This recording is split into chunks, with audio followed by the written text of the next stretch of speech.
అదే కాక మళ్ళా మీరు ఇంకా నాన్ సీరియస్గా టాయిలెట్లు క్లీన్ చేసే వాడే ఒక కెమికల్స్ అవన్నీ మీరు వాడినారు అని మీరు చెప్పినారు. అప్పుడు మీరు ఎంత నాన్ సీరియస్ అని తెలిసిపోయింది. కర్మ రిటర్న్స్ కదా అండి, కర్మ రిటర్న్స్. వెంకన్న పైన మీరు మూపినారు, ఆయన లడ్డూల పైన మీరు మాట్లాడారు కాబట్టి కర్మ రిటర్న్స్. హెరిటేజ్ కర్డ్స్లో ఈరోజు మీరే ఒప్పుకున్నారు FSSAI food safety and standards adulteration ఆ ఇన్స్టిట్యూట్ వాళ్ళు ఇచ్చిన రిపోర్ట్స్ ప్రకారమే, FSSAI రిపోర్ట్స్ ప్రకారమే మీ కర్డ్స్లో ఖచ్చితంగా ఆడ కల్తీ అనేది జరిగింది, ఆడ కరెక్ట్ కంటెంట్ లేదు అని రిపోర్ట్స్ ఇస్తే మీరు కూడా 1 లక్ష ఏదైతే ఫైన్ అనేది కట్టేకి రెడీ అయినారు అంటే నిజంగా అడల్ట్రేషన్ ఉంది అని మీరు ఒప్పుకుంటున్నారు.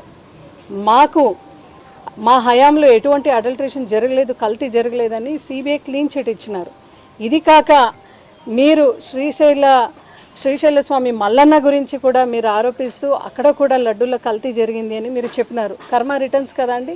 నిన్న చూస్తే మీ గవర్నమెంట్లో ఎప్పుడు కూడా జరగలేదు, ఎప్పటికీ కూడా అక్కడ భక్తుల పైన దాడి జరగలేదు. ఫర్ ది ఫస్ట్ టైం నిన్న లాఠీ చార్జ్ జరిగింది. అంటే శివభక్తులు ఎవరైతే మాల వేసుకొని పోయినారో వాళ్ళందరూ కూడా శివ అని మాఘమాసంలో శివదర్శనానికి పోయి ఉంటే వాళ్ళు అసలు ఏం అడిగినారండి? ఫుడ్ అడిగినారు, అక్కడ మహిళలు వాటర్ ఫెసిలిటీ ఉందా అని అడిగినారు. వాళ్ళపైన మీరు లాఠీ చార్జ్ చేస్తే సనాతన ధర్మాన్ని కాపాడే పవన్ కళ్యాణ్ గారు ఎక్కడా అని నేను ఈరోజు అడుగుతున్నాను. ఎక్కడండి మీరు?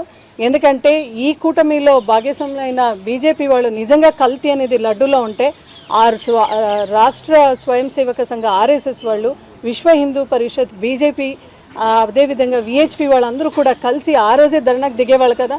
ఫస్ట్ ఆఫ్ ఆల్ మీరు శాంపిల్ ఎక్కడ పంపించినారు? మొన్న జూలైలో, అంటే మీ గవర్నమెంట్ ఏర్పాటైన తర్వాత మీరు పంపించిన శాంపిల్, దాంట్లో అడల్ట్రేషన్ జరిగింది అని మీరు అంటున్నారు. మళ్ళీ ఎవరు కలిపినారు అనేది మీరు కూడా రాష్ట్ర ప్రజలందరూ కూడా చెప్పాల్సిన పరిస్థితి ఉంది.